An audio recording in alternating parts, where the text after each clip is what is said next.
quiet so far in the game. Turnover count natin, 5 na para dito sa Benil Blazers.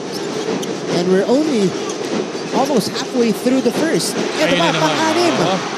2-on-2 break. JC Recto, kakapasok lang.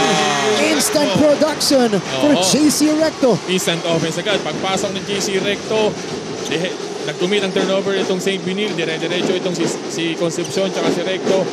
Matik para sa kanila. JC Recto was instrumental for Mapua last year against San Beda. And that's going to be a foul. On the other side, against Mapua. Tignan natin itong play na to. Two-man game on the move. JC Recto, kakapasok lang. Diba, announcing his entry in the game.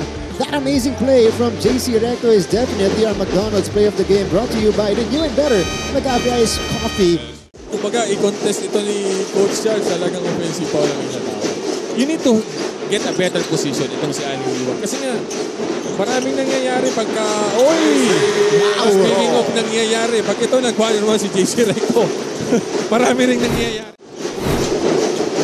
Here's Edward Ryan. Nakapasok lang kanina. Escamis. Ran out of options. Here's Recto. He will attack. JC stops, turns, and hits. Difficult turnaround, Jay, by JC Recto.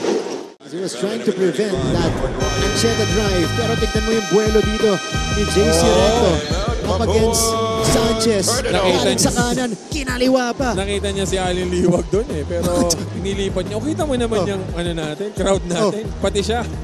Kala ko si JC Recto yun eh. Look at this turnaround jumper by Recto. It's a 10-point lead for Mapua. 8 puntos na para kay Aden Liwag.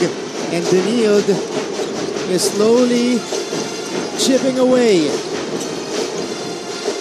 Clint Escamis slowing down significantly in the latter half of the second quarter.